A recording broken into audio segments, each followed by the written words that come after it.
Okay, good morning, everyone. Good morning to our American friends and good afternoon to our European friends. Welcome back after this short break. So we have an exciting speaker today. As usual, please feel free to ask questions, whether in the chat or after the talk. We will have short socializing time after the talk, so feel free to stay around and to chat. And it is my pleasure to introduce Alexander Barg from University of Maryland, who will tell us about Stolarski's principle and spherical discrepancy in the Hamming space. So please, hello, thank you. Yours. Thanks for the introduction. And you said good morning to the American and good afternoon to European. You know, I'm a little bit of both, so I got two greetings. Thank you. Right. This talk is on Stolarski's invariance. You see in the Hamming space, mostly the new result that I have pertain to the Hamming space. In the beginning, I'll discuss finite metric spaces. These results are closely related to what appeared in the literature previously, and in fact inspired by the previous literature on Stolarski's invariance. This is quadratic discrepancy, which is commonly billed as a proxy for the uniform distribution on the sphere. We take a finite set on the sphere, this Zn here, Zn, and I'll call it a code, a spherical code, or a point set on the sphere. And after that, we look at spherical caps. A spherical cap is denoted here by CXT. So X is the center of the cap, like this one, and T is the cosine of the radius, angular radius. And we look at the number of points of this point set that fall in the cap. Take the proportion to the total cardinality of the code. So Zn is Z1 to Zn, and point set on the sphere, a subset of SD. And then we look at the normalized surface area, normalized Lebesgue measure, probability measure on the sphere. So that's a variance of sorts. So we square it for the same reason as we squared the variance, and average over all centers of the sphere, and then average over all the radii. Now, once this is done, we call this the quadratic discrepancy. And of course, we know that it's a classic result that if we let the number of points go to infinity, then a necessary and sufficient condition for uniform distribution is that the quadratic discrepancy approaches zero. There is a related notion of hyperuniform point sets, which was introduced some years back by Torquato-Stillinger. And this simply looks at this quantity highlighted here that they called number variance. And the radius is fixed, so number variances exist for different radii, and the studies go depending on the value of the radius. So there are different modes of hyperuniform sets. There was a recent survey by Salvatore Torquato in Physics Reviews, a book-long survey, which cited multiple applications of hyperuniform point sets. And in general terms, some of them are listed here at the bottom of the slide. So that's on the sphere. Now, Stolarski's invariance is this remarkable identity that was discovered by Kenneth Stolarski in 1973. And it says that the spherical discrepancy is proportional with some constant, explicit here, CD, to a difference of the distances. So this is the average distance on the sphere. This is nothing but a constant. This is fully computable. And so that's a number. It does not depend on our code, minus the average distance in the code. So then we could say that minimizing quadratic discrepancy, and as we saw from the previous slide, we really want to minimize it. That's equivalent to maximizing the average distance on the sphere, of the code, I'm sorry. Choose a code with the largest average distance, that's the smallest quadratic discrepancy. Or we might flip this equality and say that quadratic discrepancy, in fact, measures the error of approximating the average distance on the sphere with the average distance in the code. So then which codes minimize quadratic discrepancy? So the distance falls under this framework, Konkomar's framework of universal optimal codes, because the distance is a what is now called the absolute or completely monotone potential. And so the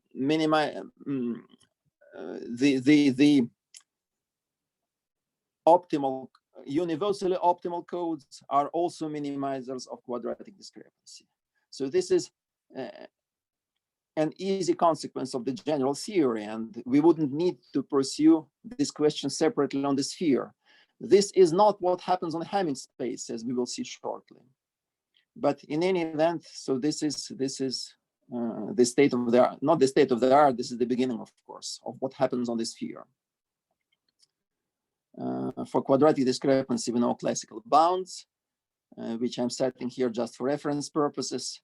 There is an existence bound proved by random choice, for instance, by what is called jittered or stratified sampling, where we partition the sphere into subregions of equal area, equal measure, and then choose one random point within each of those regions. And that's how we build, we prove existence of point sets, codes with small discrepancy. And then there are lower bounds. And as we see, the orders coincide. So we know the asymptotic answer for quadratic discrepancy on the sphere. And yes, as a remark that goes here, that universal bounds can be derived using linear programming, in particular using the general approach by Peter Boivalenkov and co-authors that they recently put forward in a number of works. And we know then we can write some universal bounds depending on the degree of the polynomials involved in the linear programming problem. And we immediately see that, for instance, simplices and autoplexes meet the low degree bounds. For the first degree and second degree polynomial, they meet them with equality. This, of course, also follows from the general theory of universal optimal codes. But just a remark on another possibility for the bounds. And then the optimal spherical designs of Bondarenko, Radchenko, Vyazovska, they also meet the bounds.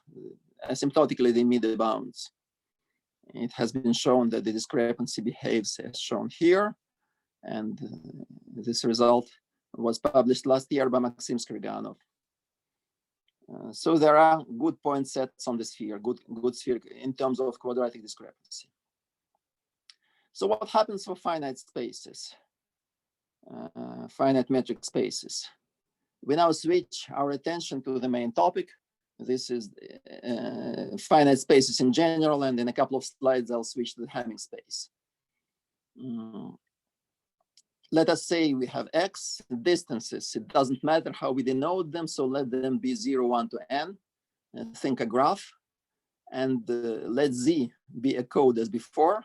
And the question again is Zn uniformly distributed in X, meaning that for every ball, metric ball in the space, the proportion of points equals the normalized volume of the ball.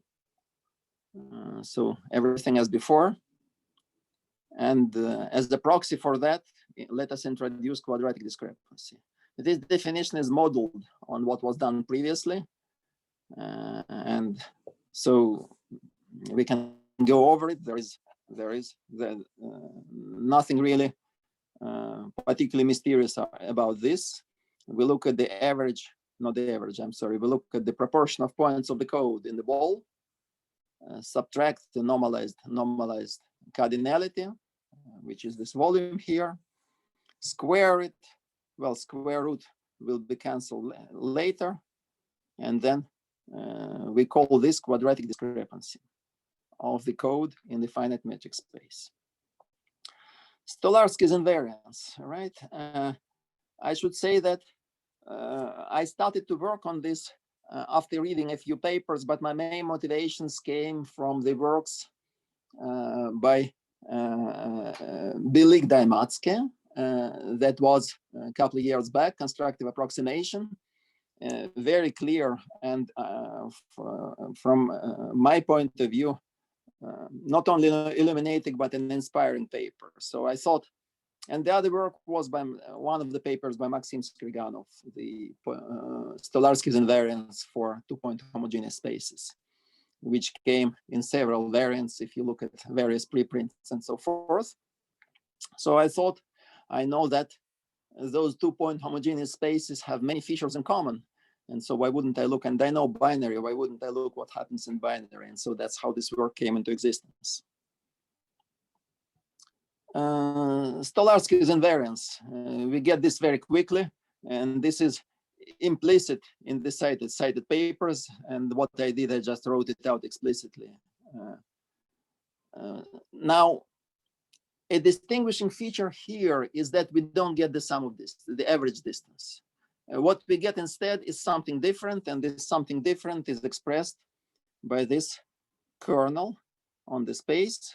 So this is the L1 distance between two distance vectors. One of them, well, they're all both the same except for x and y. So we take a vector of distances from x to each point in the space, and the same for y, compute the L1 distance. 1/2 is a computational artifact. So what we see from that theorem above is that quadratic discrepancy, in fact, is a difference of these average kernels, average values of the kernel in the space and within the code. This is fixed for the space, so this is nothing but a constant. And so we're fiddling with the code, and the larger this lambda, average lambda, the smaller the discrepancy. All right. So the picture has changed somewhat. And in fact, jumping ahead, I will say that this change accounts for a complexity of locating discrepancy minimizers, because unlike this sphere where the distance is an absolutely monotone potential, this lambda, for instance, in the Hamming space, it is not. It is not absolutely or completely monotone. There is a technical difference between the two, but because it is not, the general theory does not apply. And so universally optimal codes are not necessarily optimal for the discrepancy. Some are, some are not. And well, that's where we are anyway. The proof really is modeled on the papers that I mentioned. We write the discrepancy, we compute the square, and from the first term, what arises is this intersection of the balls, and we sum over all the izj.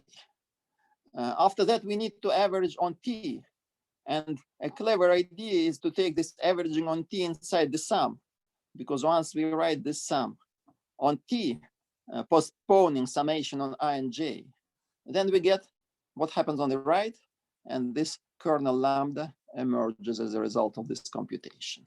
So that's how it plays out. And then careful accounting after that yields the formula. So having done that, we can also write, of course, the invariance principle in a different form, where this mu t now is an intersection of the balls, a well-known metric on a metric space. It is a metric unto itself, and quadratic discrepancy is a difference of the average over the code minus over the space. And the signs have changed. Previously, we had space minus the code. Now it's code minus the space. This is because of this minus sign that flips the picture. So that's an equivalent form of Stolarski's invariance for finite spaces. Moving to the Hamming space. So what happens with lambda? Right. There is an explicit formula for that, and the formula is shown here. This is something that I haven't seen before happening in binary. So this is to some extent new. Otherwise, what is said previously is more or less, a footnote to the papers of Dmitry, Feng Dai, and Ryan, and Maxim. And in fact, there was the opening talk of this fall semester was talk by Dmitry Belik on Stolarski's invariance, and he painted a broader picture of what I'm talking about. So this is a somewhat new expression, and looking at that, we can see, for instance, that there is this relation between the odd and the next even value of lambda for odd and even argument. And this implies that lambda is a monotone non-decreasing function, which is nicely useful in computations. And also looking at this circle formula, we can write a generating function for lambda. Not that I quite know what to do with it, but it's good to see it. Maybe it'll be useful in the future. And indeed, it goes only over the odd values. It's because the odd and the next even are equal. And so there is no interest in looking at all the values. So to begin with, in Stolarski's invariance, we need the average value of lambda on the space, on the Hamming space. Xn is the Hamming space.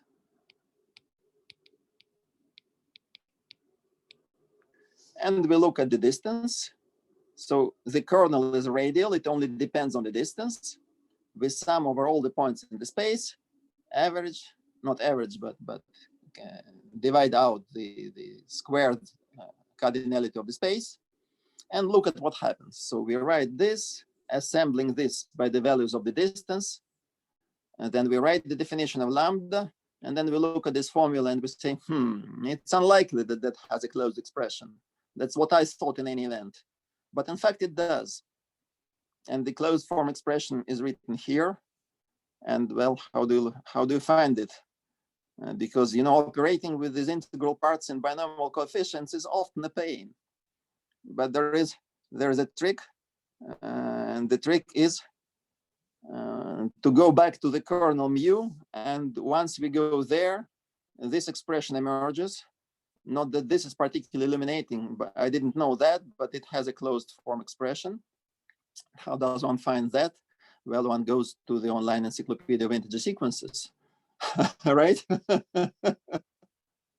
And it tells you what to do. It's good to know that these partial sums of squares of binomials, squared partial sums of binomials, in fact, they form a closed form expression. All right, so we have computed the average for the space. What about the average for the code? Well, as we said, the kernel is radial, and so we can assemble the values by the values of the distance, call them W from 0 to n, introduce AW, so that's the distance distribution in the code of the code, which is simply an average number of neighbors of a point in the code at distance W. So distance distribution A0 is 1. There is on average one neighbor at distance 0, which is the point itself. So all of this works. And if we add all of those guys, sum AW, W1 to n, and that will give us n. No, nonsense, I'm sorry. Little n, the largest value of the distance, that will give us the cardinality of the code. All right, and so we can write Stolarski's invariance in the final form for the Hamming space. It has this form. AW is the distance distribution of the code. Lambda, we know what it is. Lambda n is the average over the entire space. All right, so now we see that this quadratic discrepancy is in fact related to the distance distribution of the code. And so we are now on a more familiar ground because we know something about the distance distribution of codes. You can write the same formula on the sphere. I've done that. In fact, the first thing I did, I wrote all of this for the sphere. It didn't, because for the sphere, we already knew the answers. It didn't help very much in doing something new for the sphere. And then I switched to the Hamming space. All right. Yes, well, this result enables us to compute the discrepancy for various binary codes. For instance, we can derive an existence bound, upper bound. Let's take a random binary code. The distance distribution of a random binary code is easy to compute, expected, of course, distance distribution, and we get this formula. So that is for expectation for a random code, can approximate it, getting rid of this central binomial coefficient. And then in this way, we get an upper bound. So there are codes with discrepancy no greater than this. All right. Now we need bounds from the other side. And for that, it is useful to switch to the dual view, dual in the following sense. If there is a code Zn in the binary space, let's say it's a linear code, a linear subspace. Then there is a dual code, Zn dual. It is the set of vectors in the space. I have xn, so I don't need to write the 0, 1, n, xn, such that the dot product modulo 2, xi, yi, is 0 for all x or z in the code. So that's the dual code, and this dual distance distribution is nothing but the distance distribution in the dual code. That is in the linear case. But in fact, this definition can be given irrespective of linearity. And for that, we just do an analytic computation. We say, take the distance distribution of the code, compute the sums with the Kravchuk coefficients, and Kravchuks, they play the same role as the Gegenbauer polynomials on the sphere. They represent zonal spherical functions of the action of the isometry group, representations of the isometry group of the space. And so in many respects, Kravchuks play the same role as Gegenbauers on the sphere. And we can define Kravchuk if we want. Of course, this formula is not to be remembered, but I looked it up in a handbook and you can do the same. And maybe it's correct, I hope it is. And so this is the dual distance distribution of the code. Having said that, we can write the quadratic discrepancy using the dual distribution, substituting the Kravchuks. And what is useful in this representation is that this formula, or the original formula, is a difference of two large numbers, and the difference is small. It is difficult to compute a small difference of two large numbers, but this formula gets rid of that. The large numbers are gone, and what is left is exactly the difference. So that's a useful representation. We can compute it for the Hamming code. Well, the first thing we know, right? The Hamming code is a code of length power of 2 minus 1.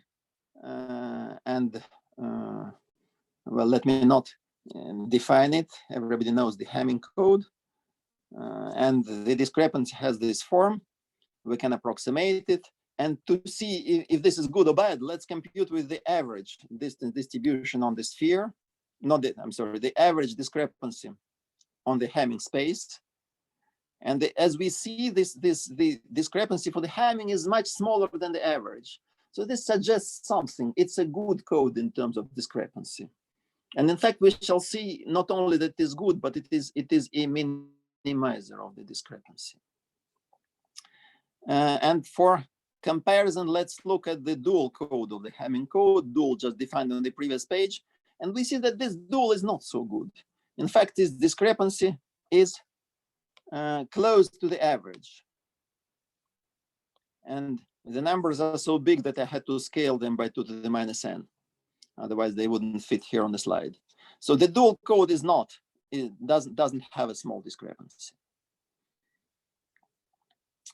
All right, so to set up an LP problem, we need a Kravchuk expansion for our potential lambda. And this plays out very nicely. In fact, again, it went beyond my expectations. I wouldn't expect to get a closed form expression, but in fact, it comes up. So let us do a Kravchuk expansion. We start with the Kravchuk expansion of this kernel mu t, which is the intersection of the balls.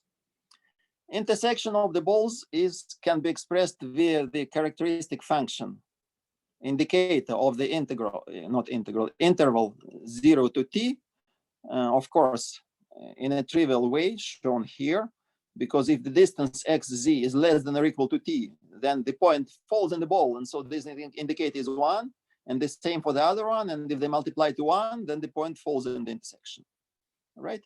And what is good about this representation is that it looks, and in fact it is, a spherical convolution of sorts. And so what remains is to find the Kravchuk expansion for one of those guys. And after that, we just square the coefficients, right? So let's find the indicator, an expansion of the indicator function. It is manageable in more than one way. And these are the coefficients. The coefficients, in fact, are Kravchuks for dimension 1 smaller.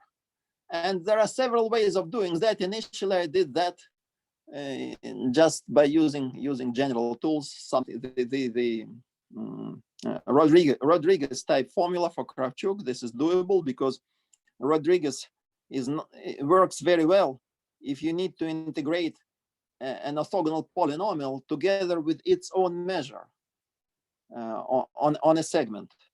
That's what Rodriguez formula is good for. And that's how this formula comes up. But then you can go back to old works on coding theory, in particular Philippe Delsart. His works on perfect codes, and well, you will find this expansion there built for different, you will find this expression there for different purposes. It was called, in coding theory, it was called the Lloyd polynomial, honoring the first paper on perfect codes, Lloyd's paper, where he claimed that proved that the code is perfect if and only if this polynomial has integer zeros. All right, so we have this for the indicator of the interval, and then we square, and we get to this formula, as we said, of the kernel mu t. And then we need to go from mu t, we need to summon t. And as we write it, it turns out that we need to find sum of squares of orthogonal polynomials. This was again a new element for me. I didn't know that, but there is a closed form expression. I'm not aware of a similar expression for Gegenbauers or for other orthogonal polynomials, so I'm curious if that's a general fact or if that's an artifact for the Hamming space. I can't say much, but in fact, the formula is here. Cited from a previous paper. This is not my result, but it's good to know that it exists. So then, having that formula under the belt, we can write a Kravchuk expansion of lambda finally, with these coefficients, lambda k hat. Lambda 0, the zeroth coefficient, of course, is nothing but the expectation of the function over the space against the measure. And that is our average value of lambda, as it should be. So no surprises there. So we have the expansion of lambda. I plotted lambda here. And I plotted the polynomial, the expansion. This blue curve on the right is a continuous polynomial that passes through the integer values of lambda. So that's the Kravchuk expansion, just for illustration purposes. So then we have an expansion of the quadratic discrepancy in terms of the dual distance distribution. Closed form, everything is in place, and we can again go back to the Hamming code and compute its discrepancy. Previously, we already did that, but that was a more difficult calculation. This is direct once we have this little formula available. All right. So now let us tie discrepancy calculations and energy minimization. Because after all, this is a potential on the Hamming space, energy minimization should come into the picture. We need to compute minimum discrepancy, which is the maximum of this sum of lambdas on the space. This is a linear form which we need to maximize on the space under the standard Delsart inequalities, Delsart conditions. And the Delsart conditions say that the dual distance coefficients, I dual, are non-negative. And the left-hand side is almost AI dual, except for the 0 here in the sum, which I took on the right. And so on the right, we get this negative term. But in fact, if we take it to the left, then this will be equivalent to this formula. So those are Delsart inequalities. And then we know the cardinality of the code, because we are maximizing this energy for a code of fixed cardinality. This is n-1. We have discarded again 0 from the summation. So that's a linear program. We can dualize it as always, and then any feasible solution of the dual will give an upper bound on the energy or a lower bound on discrepancy if you want. Right, so we minimize this linear form where the h's are these Lagrange multipliers or the dual LP variables if you want. And these are the inequalities, the conditions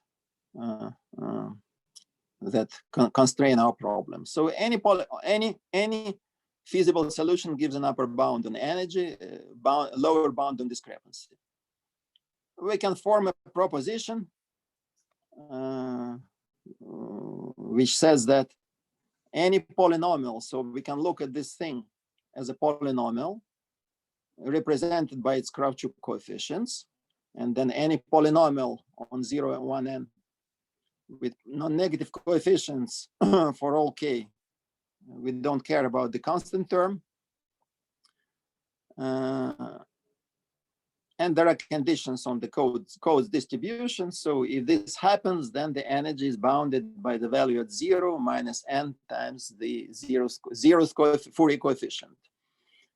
This is really looks like the what is now called the Delsart-Udin bound, LP bound, linear programming bound for energy. And not knowing of these works, we did something way back on some version of this energy for binary codes. But of course, it came to prominence after the work of Kohn-Kumar. This is for the sphere, and Kohn-Zhao did this for the Hamming space. And there are many, many, many other works, including the universal bounds by Boyvalenko, Dragnev, Hardinsoff, and Stoyanova, which I mentioned before. Very good. So now we get some results. This does not say much, and I will not say too much about them, except for saying that they are very simple in the sense that I only used polynomials of degree 0 and n. A polynomial of degree 0 is not really much of anything. Degree n is slightly more interesting. And so we get some lower bounds. And we get some codes that meet those bounds. So the bounds are tight.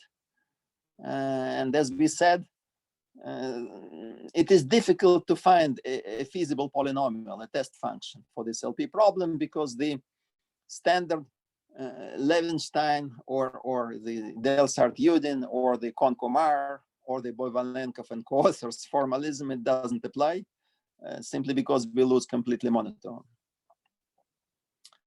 But there are some bounds, and then binary perfect codes are discrepancy minimizers as a consequence of that theorem. What's a perfect code? Well, a code Zn of distance 2m plus 1 is called perfect if the balls of radius m fill the space with no gaps. Fill the binary space with no gaps. The balls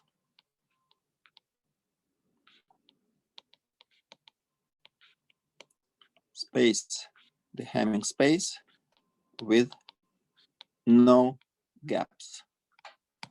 The Hamming code is perfect. Some other codes are perfect. The famously the Golay code are perfect. But To prove that this perfect, I simply use the computer. So you can solve the LP problem with the parameters of the code. And if what comes out is the distance distribution of the Golang code, then we're in business. And that's what I did.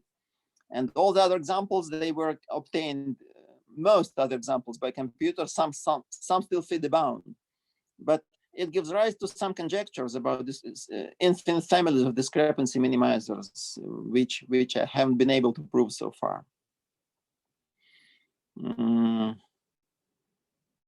All right. So in summary, we have the following bounds on discrepancy. This is from below an LP bound. This is by random choice. And as you see, well, if the cardinality of the code is close to the cardinality of the space, so if this number is large, then maybe the difference is not so large between the lower and upper bounds. It's the factor of n overall, little n, which is the dimension of the space. For some constants, the constants are very much explicit. As a remark, we see that this discrepancy is bounded away from zero, so there are no uniformly distributed sequences even in the asymptotics, unless 2 to the cardinality is close to 2 to the n, or 2 to the n divided by root n is little o of the cardinality, right? And this is clearly seen from this formula. By the way, a remark on asymptotics. On this sphere, we take n to infinity, while the dimension of the sphere is fixed. And this is the preferred asymptotic regime, at least for this type of studies. However, on the Hamming space, this regime is not feasible because we cannot take n to infinity. There are in total 2 to the n points in the space. And so our quest will quickly end. And so what we need to do is to grow little n simultaneously with the cardinality of the code. And that's a difference in the analysis with the sphere. The behavior changes because of that. And if we take n to be 2 to the little rn, where r is some exponent, 0, 1, we can write the formula in this way. And so we have this n to the alpha on both sides, and the difference is log n. Log n is Rn, so 1 over the root of that, or root of that on the right. Somehow, even though this is exactly the same as the previous formula, this looks more tight than that one. All right, so that's what we have for the bounds. What remains is to say a couple of words about generalizations, and this now we are switching from the first work to the second one, and this is joined with Maxim Skriganov. So I started to discuss this with him, and some more results came out. I thought I had something else before this. Well, maybe this happens later, never mind. So L2, of course, we had, but now what about LP? We can define LP discrepancy. The definition is exactly as before. We take something like this number variance, write the LP norm, and maybe we also throw in some weights, GT. This is an added component. We don't have to add it, but we can for free, and so why not?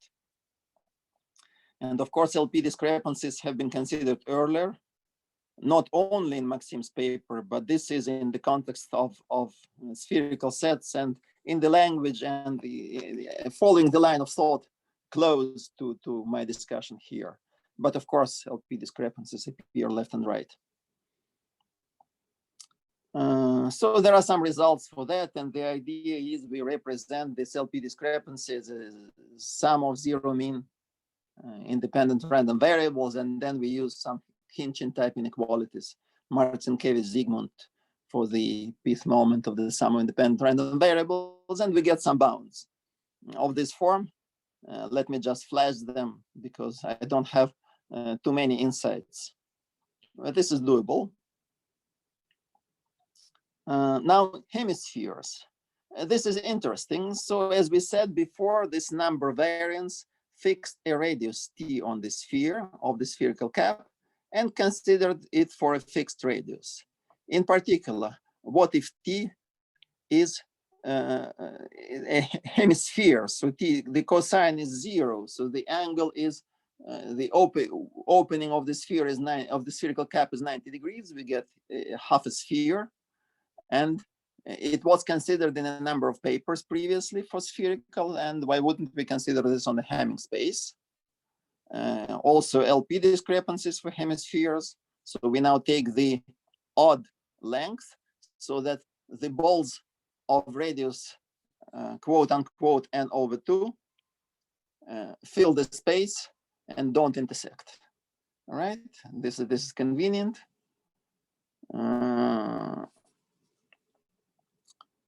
Very well.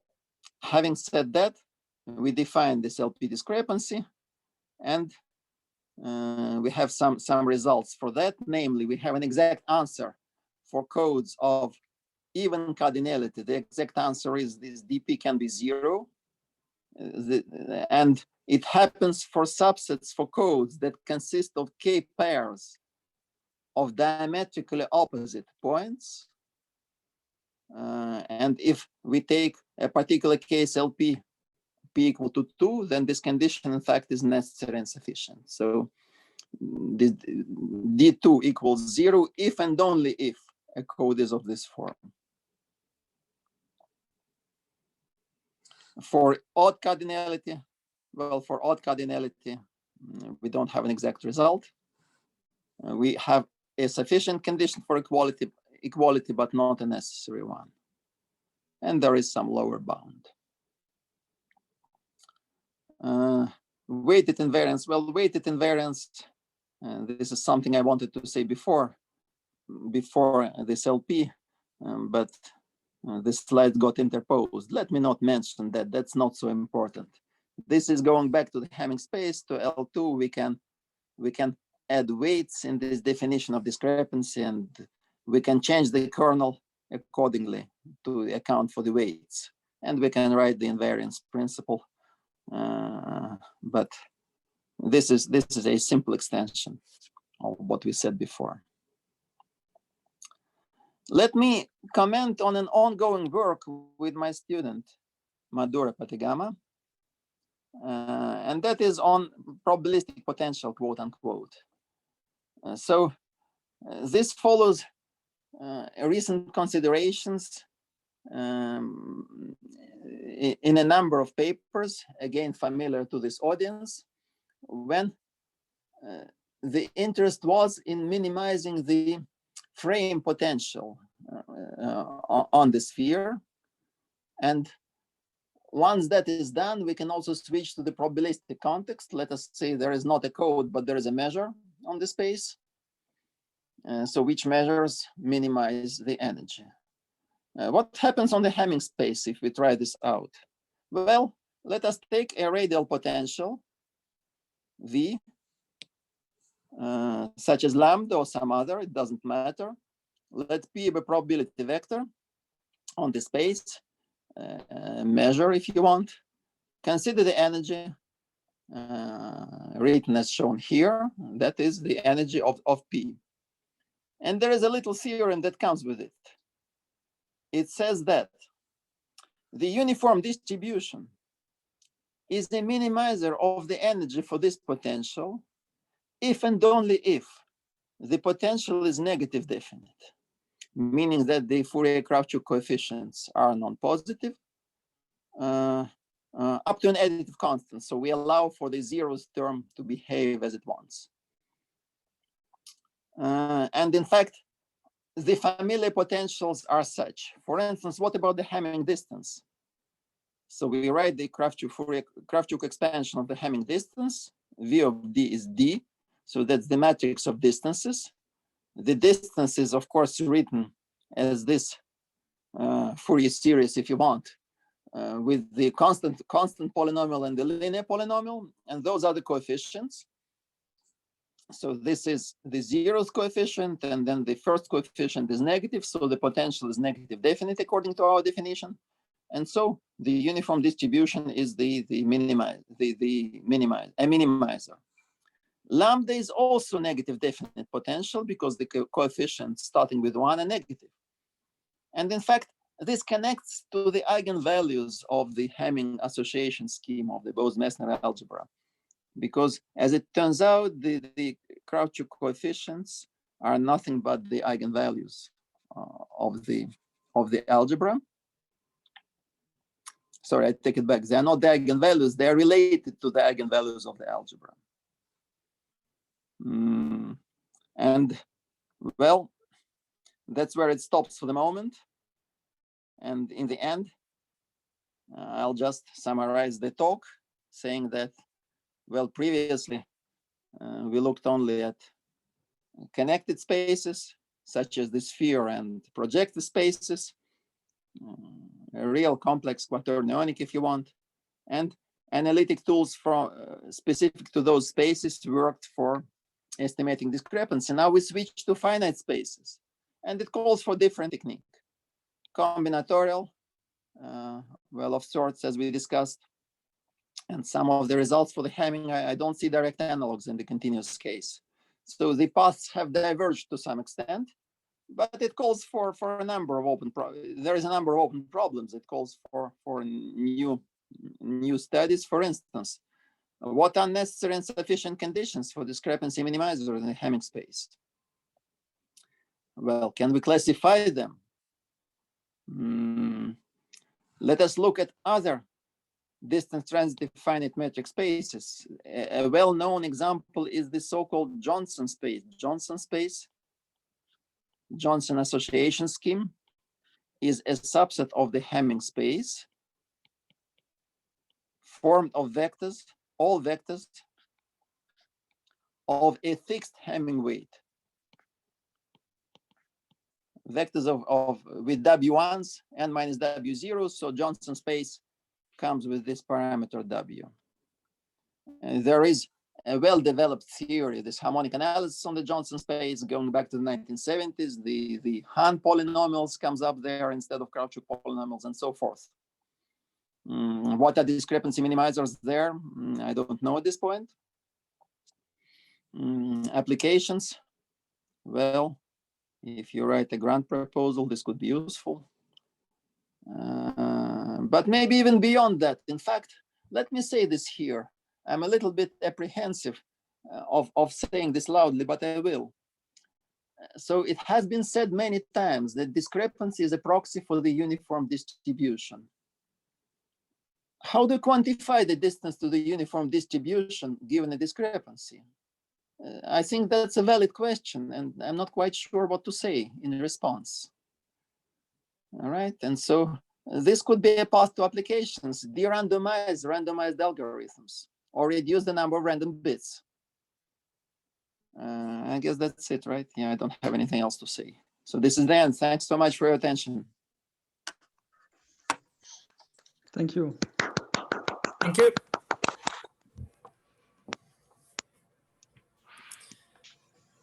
All right, thank you for the great talk. Are there any questions from the audience?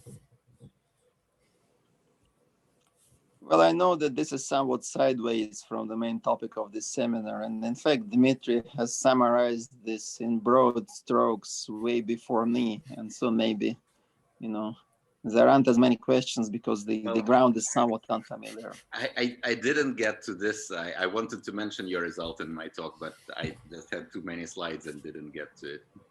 In fact, you did. And so there is no need to apologize.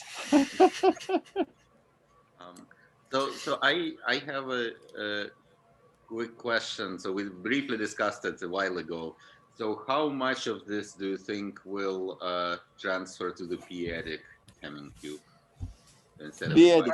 Yeah, you see, I did mention p-adic here, but I forgot to say this. Let me tell you this. A non-negative proportion. Non-negative proportion. Okay.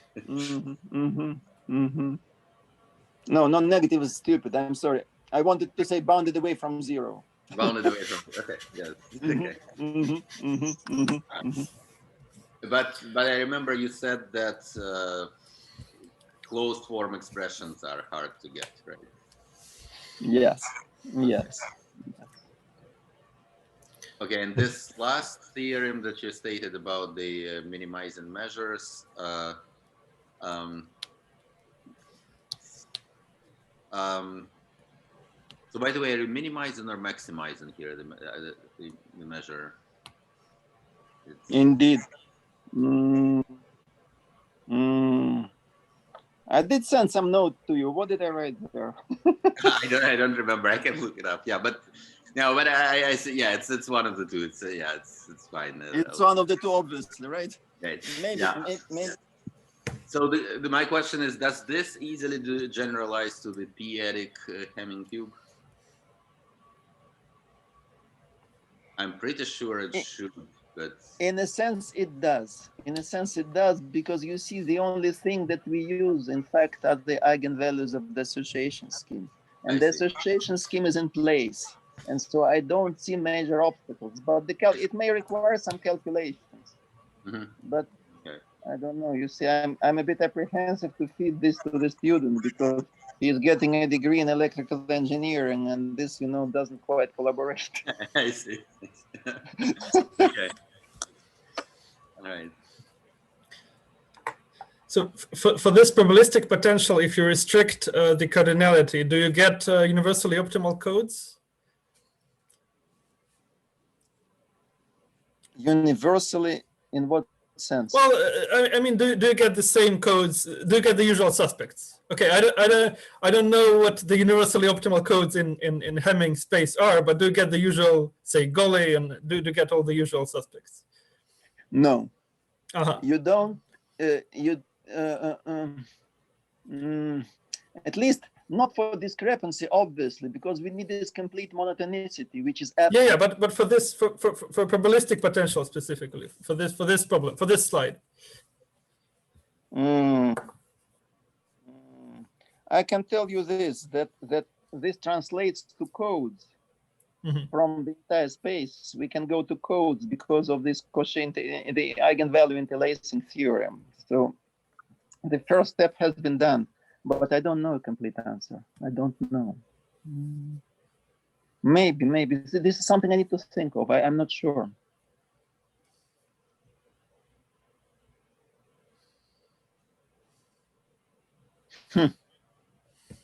So what is the answer that let us formulate an answer that we would like to see. What could it be? What will it be?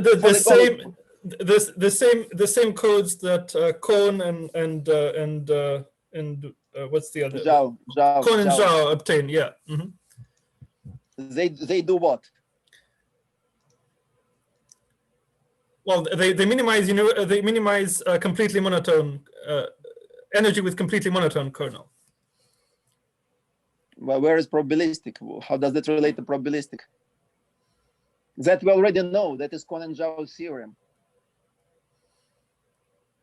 Yes, but the point is, if you do this on the sphere and you have probabilistic potential, right? You still get discrete codes. So this is basically the question, right? So if you get, I understand. So you are saying that the minimizers are discrete. Yes. Yes, exactly. Well, yeah. What is discrete in the Hamming space? Right. Well, exactly the same weights, uniform weights, and so on. Yeah. Yeah, I understand. I don't know a complete answer, but I can tell you that that this result does translate to codes. But I think with a little thinking, we will be able to provide an answer. I cannot vouch for any option at this point.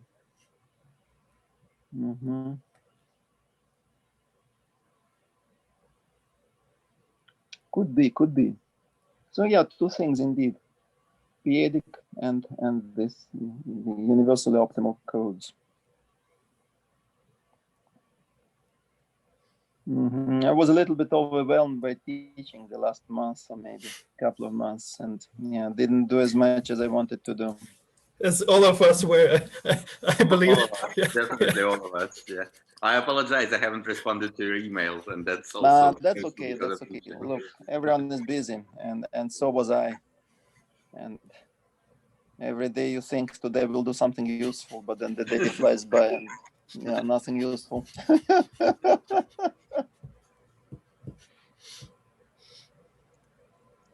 So I have a question. So at the beginning of the talk, you were presenting about kind of a you were presenting a result for general discrete spaces, and I was curious if those results would be of interest to people working in discrete structures, or particularly if you've come across any problems in graph theory where people are interested in knowing about, somehow knowing discrepancy on arbitrary graphs or specific kinds of graphs. Indeed. Well, I wrote some document related. I had to write some document related to this work and so for which I had to look it up in the literature, and at least superficial search. I should probably have talked to the experts, but superficial search did not reveal that much. And from my own expertise, what I know is that this works for association schemes. And so we look at distance regular graph, and for them, many tools will be transportable. However, whether discrepancy is of interest for them, I cannot say. So basically, you're asking what are the applications, right? Yes, Is yes. it interesting for some other problems in discrete math? Yeah. One thing that comes to mind is the randomized algorithms, right? Reducing the number of random bits. That has been a venerable goal for them. They discuss it all the time. So that I can envision, if there is a result that we can connect discrepancy with that, I think that will be of interest. But that is an outstanding task. And beyond that, you see, we say all the time, uniformly distributed subsets are useful. But once you try to say how exactly they're useful, this is not so easy to and we say numerical integration, okay, on this sphere. I'm not even sure if numerical integration is such an important task these days. But other than that, there is a nice observation by Dmitry, and that it relates to one-bit compressed sensing, to the nearly uniform embeddings of the sphere into the Hamming space. This does not quite connect with the discrepancy of the Hamming space itself, but at least it's somewhat in the neighborhood. So that is what I have seen. Minimize the smallest average distance of a binary code is somewhat of interest, because that relates to some problems in computer science, such as non-interactive simulation of probability distributions, and further down, the non-interactive secret key agreement. And that relates to the average distance between two codes in the space. So let's say we have sets A and B, and we compute the average distance, right? And that has some consequences for the problem that I mentioned, this simulation of probability distributions. That is, in fact, a famous problem put forward by Altswede and Katona in 1977. They have this well-known paper, Contributions to the Geometry of the Hamming Space. But not that much has been done along those lines, but at least one can connect, if not discrepancy, then energy on the Hamming space to that problem. So, these scattered remarks, not really something to show, but there is a little something. Thanks. I just wanted to make a quick remark on this slide. So when Stolarsky proved his invariance principle on the sphere, as one of the examples, he had a distance which looks just like this lambda, just like this formula. So integrate the different. Yeah, and he calls it something like rho 1, and he mentioned, I think there was a remark, he mentioned that it comes up in geometry somehow. I would need to go back into the paper, but there was, so if you put an integral over the sphere and d is the geodesic distance on the sphere, then it's exactly the same formula. So integral instead of the sum. Yeah, he has a very similar distance on the. I see. Yeah. Well, this thing is not new, of course. Yeah, I just wrote this out. It's interesting. Yeah, it's the same. Yeah, it's really the same type of distance. Maybe more fundamental of this too is this mu thing, right? The intersection of the sphere, the balls. This one comes up.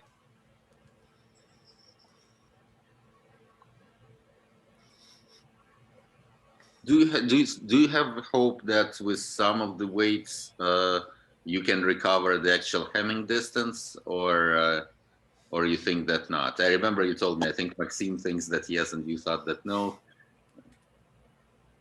Well, Maxime thought it was possible because he had this intuition from the sphere. Right. Yeah. I have tried, not that hard, but a little bit, and I got stuck completely. Mhm. So at this point, I can't even offer a direction to look at. No, we will not.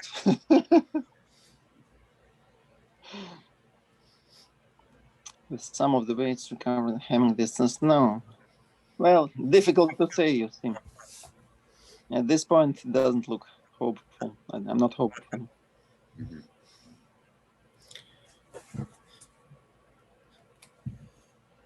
Let's see. Any other questions, comments from the audience? Perhaps a smaller one, if uh-huh. you guys don't mind. So about this Krochkov polynomials, I believe there was this variation where you can write the sum of these phi t's, and then they play the same role essentially as zonal functions on the sphere. Is there something like a difference operator on the Hamming cube where you can say, okay, those functions are the eigenvectors? Is it Yes, possible? very much so. Yes. Yeah. This is all very standard. Not only they play the same role, they are the same functions in a different space. You see, and this is all very classic. It goes back 1970s. Right. There is a difference operator, yes, and they are the eigenvalues of the discrete Laplacian, if you want. All right, thanks. And perhaps also, since your first slide mentioned hyperuniformity, have you thought about something like this on the Hamming cube? Is there an analogous? Well, in a way, these hemispheres is an example of that, right? Because what do? We fix the radius. So yes, we did for hemispheres, but that is because Maxime was excited about hemispheres, not for any other reason. I see. All right. Other than that, no. But of course, yeah. You see, to claim something in the limit, we have to grow the dimension, and the cardinality. And so it changes the picture a little bit. Unfortunately, asymptotics only by the cardinality does not exist in the Hamming space. Yeah. And then many things change because even the asymptotics of orthogonal polynomials becomes different. And Okay, thank you. And perhaps last one, since I just recalled these numerical experiments with the dual codes. Have you made a couple of those experiments? Are the dual codes always bad in some sense? No. Sometimes good, sometimes bad. Okay. Thank you. Yeah, I thought this growing cardinality and growing the dimension was very interesting. So, like looking into how you can play, can you make the cube look like the sphere from the point of view of asymptotics of discrepancy? So I think when you can you play, with the parameters so that you get as close to the sphere as possible in some sense. Okay, I don't know what close means at all, but I thought that was very interesting. Yes. You see, in the type of problems discussed in this seminar, for instance, we always fix the dimension and we let capital N grow. But in information theory, you must grow the dimension. Yes. Yeah, and so in information theory, we see, and by extension in coding theory as it applies to spherical codes, we see lots of analogous results on the sphere and in the Hamming cube. So the general answer is yes. There are many analogies. You can make the cube behave as the sphere in the asymptotics. And by the way, a really silly remark in regards to the previous question is, the dual code, the Golay code is self-dual. So it is a dual of itself. So the code and the dual are good because they are the same code.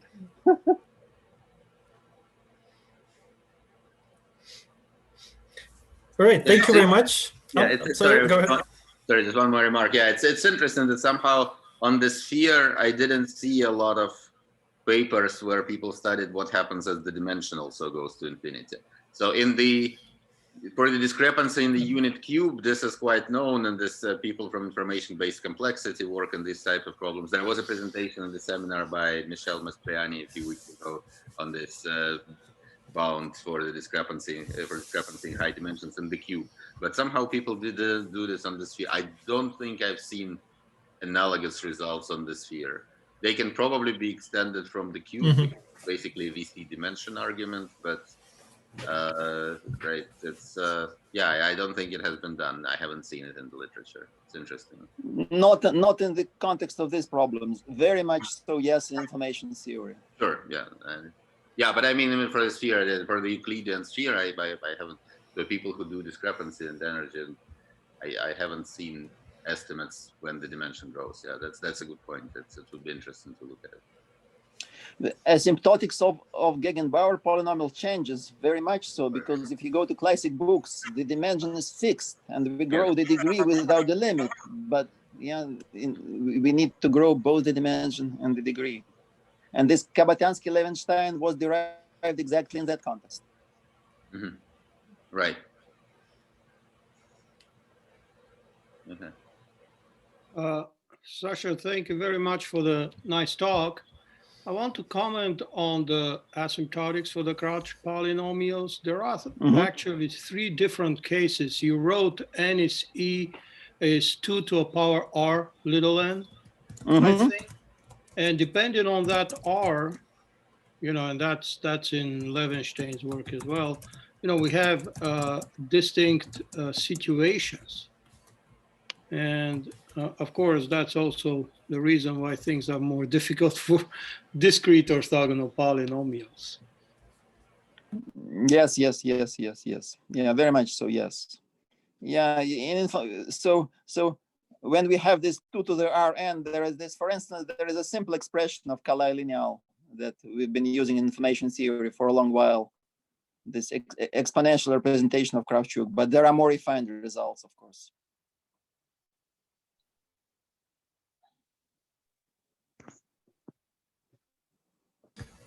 Great, thank you very much. This was very interesting. This discrete space is a wild beast from the point of view of analysts, of any analyst, I think.